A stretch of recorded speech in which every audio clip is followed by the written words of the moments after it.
Training camp is the time of the year where veterans come in to show the coaching staff that they still got it. Role players work to keep their spot on the team, and rookies and newcomers just try to establish themselves in whatever capacity that they will be working in on their new team. So in this video, I am going to discuss 4 players that I believe are going to need to have an excellent training camp to continue on a positive trajectory with the Carolina Panthers, and we are going to get into all of that right after this. I'm from the foe, you dig? Welcome to The Way I See It with Jamario Rashad. This is a Carolina Panthers fan channel. Please do me a favor by hitting the like button, and please make sure you subscribe as I am on my road to 3K. Just trying to make sure my channel continues to grow before these games get started very, very soon.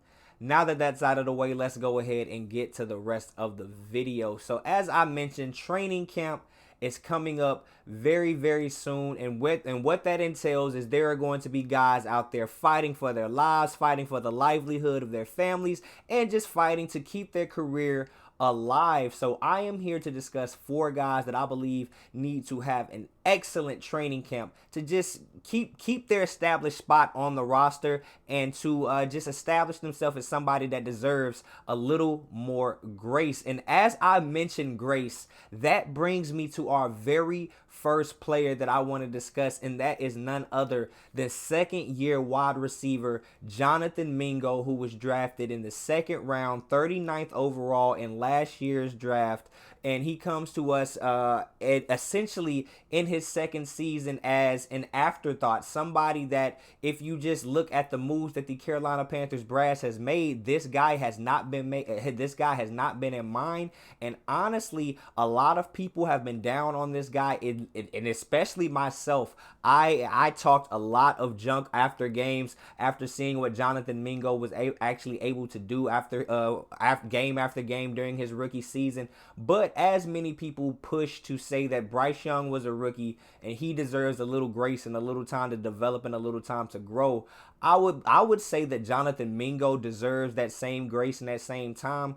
Unfortunately, due to how I've seen the Carolina Panthers move, I do not believe that they are going to be giving him that same grace. I do believe that his spot is secure on the roster for at least another season, this only being his 2nd season, but he needs to establish himself as a very serviceable, if not like upper tier receiver, almost immediately, if he wants to stay in the mind's eye of this new Carolina Panthers offense, like most specifically Coach Dave Canales, head coach Dave Canales, who is going to be calling these plays. Now, as I mentioned, Jonathan Mingo has been pushed to be a bit of an afterthought. Now, why would that be? Now, during his rookie season, Jonathan Mingo only had 43 catches for 418 yards, 0 touchdowns, and he only had 12 first downs. Now, the most disappointing part about this stat breakdown is the fact that he played 910 snaps, and he was only able to come up with that measly amount of yards and that measly amount of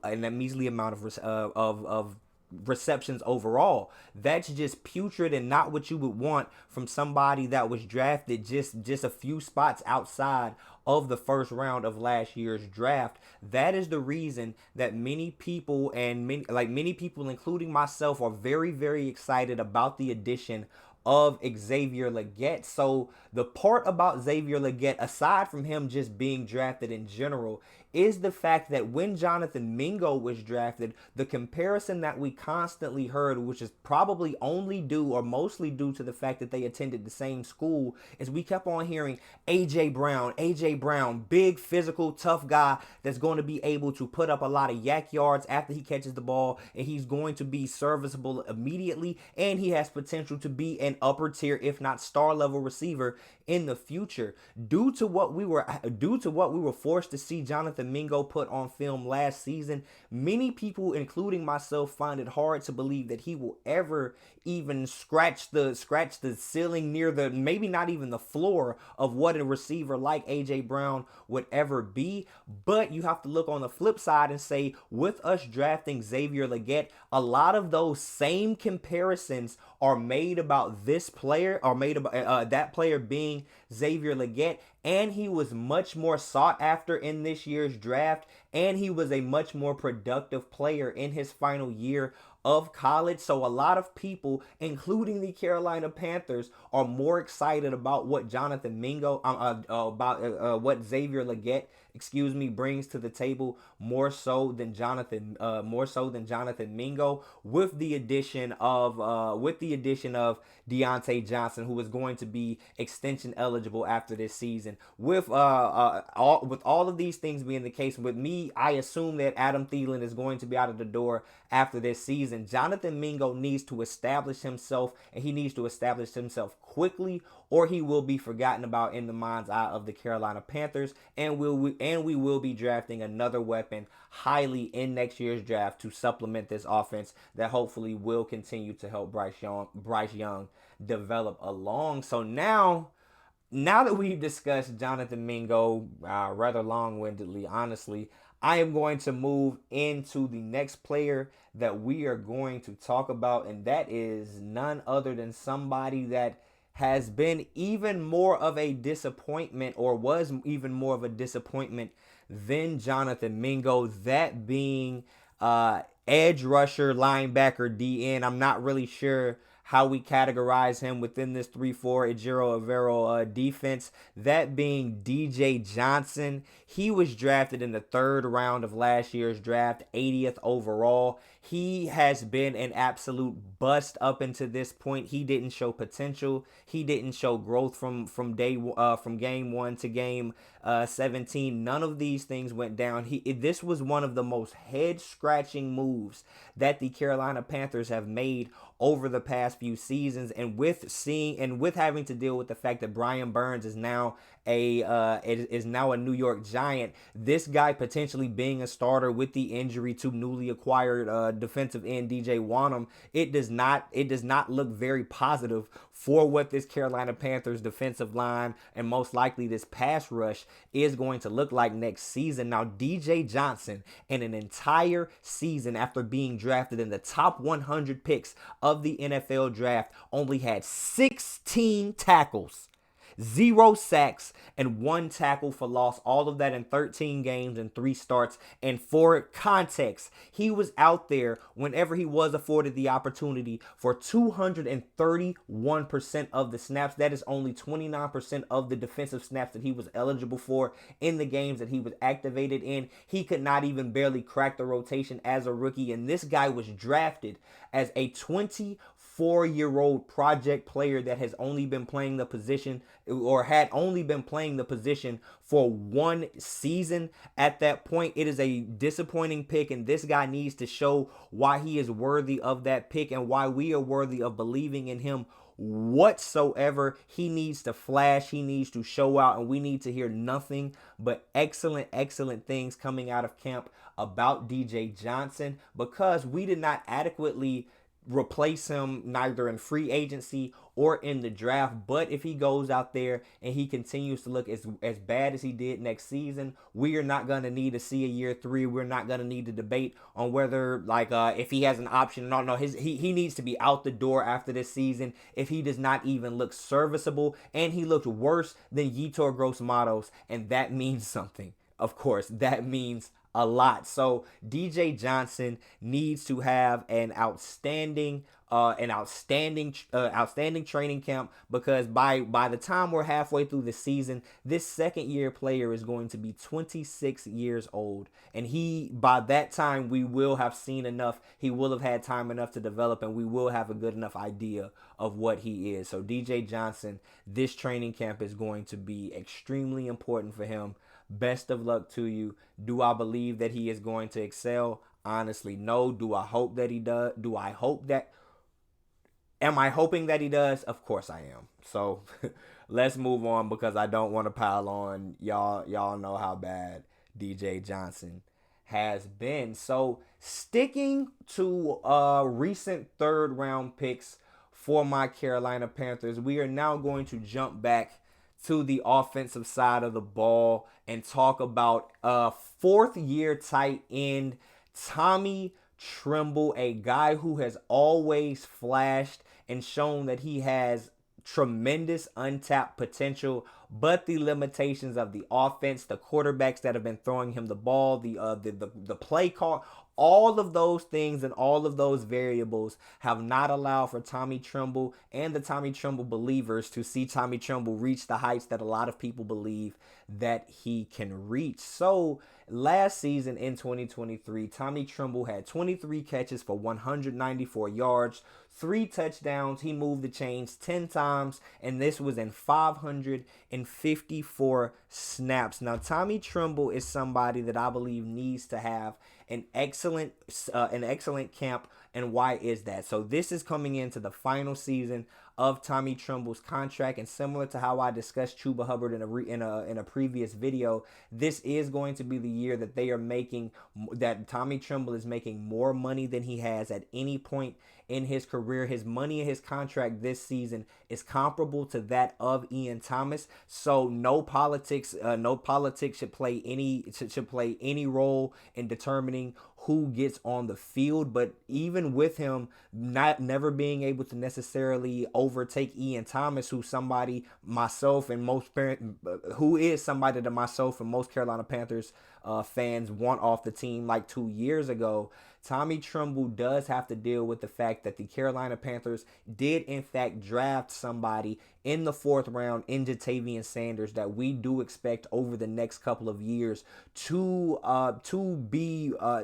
overtake the tight end 1 role in this offense with Bryce Young, and supplement it with his college teammate Jonathan Brooks, the running back that we also drafted earlier in this year's draft. With that being the case, Tommy Tremble needs to go out there and show that he is absolutely ready, not only to take over on all of the snaps that everybody claims that Ian Thomas needs to be in because we need a blocker in there. He needs to also establish himself as an effective pass catching tight end, because in my opinion, if you compare the tape of all of the tight ends last year, although Tommy Tremble may have had the most stats, I believe that is only because he was afforded more opportunity than the guy that was the tight end 3 on the roster, that being Stephon Sullivan. Stephon Sullivan had what, in my opinion, was the best connection and chemistry with Bryce Young of all of the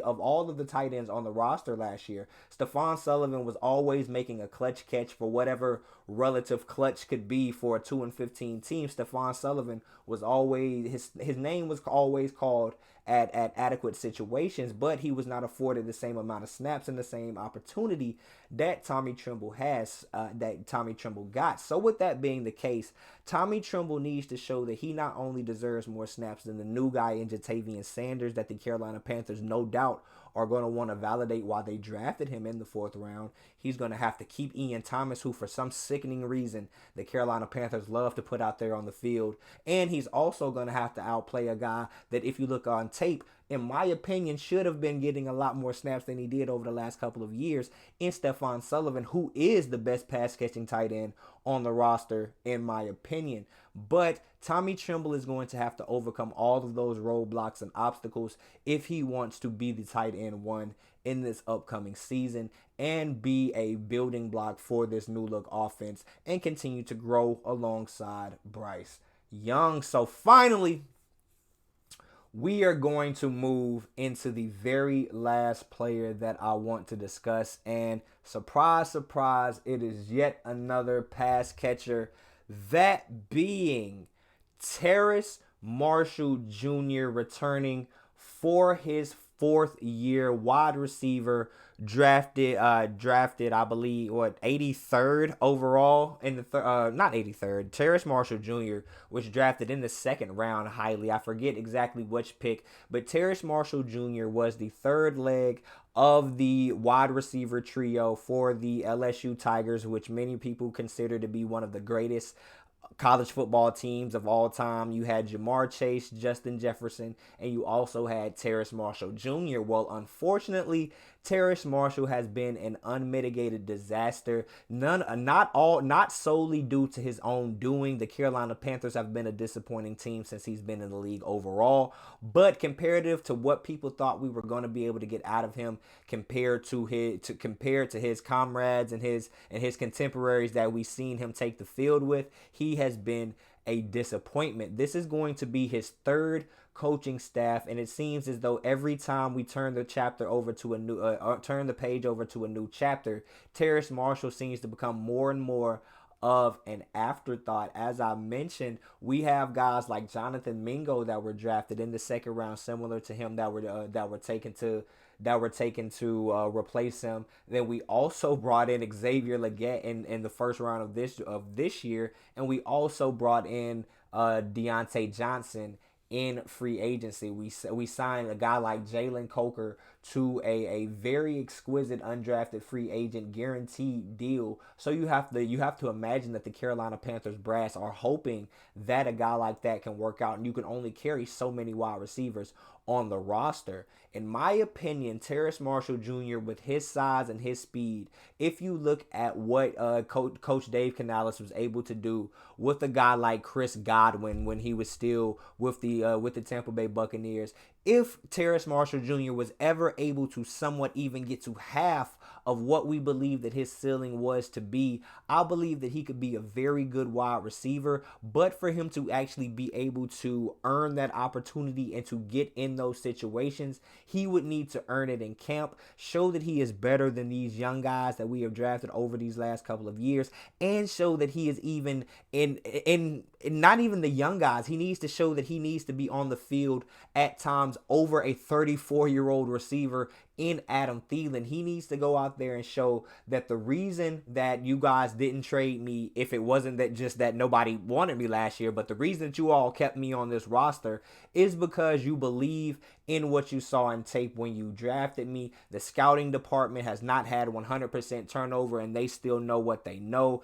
This guy has untapped potential, and hopefully bringing in Dave Canales, as he has helped many quarterbacks excel. He has also helped the likes of DK Metcalf, Tyler Lockett, Chris Godwin, Mike Evans. There's a myriad of wide receivers that have excelled in this guy's offense as well. So hopefully Terrace Marshall can establish himself as one of those wide receivers. But this guy needs to show out and show that he just deserves those opportunities, and where he could do that at no other place would be than right in training camp over the next few weeks, man. But I am going to leave it there, man. What do you all think about these four players? Are there any other players on the roster that may deserve a little more, that this may be a more important training camp than the four guys that I mentioned? I know I focus heavily on offense, but in my opinion, honestly, we do not have too many players to watch on defense. I don't expect for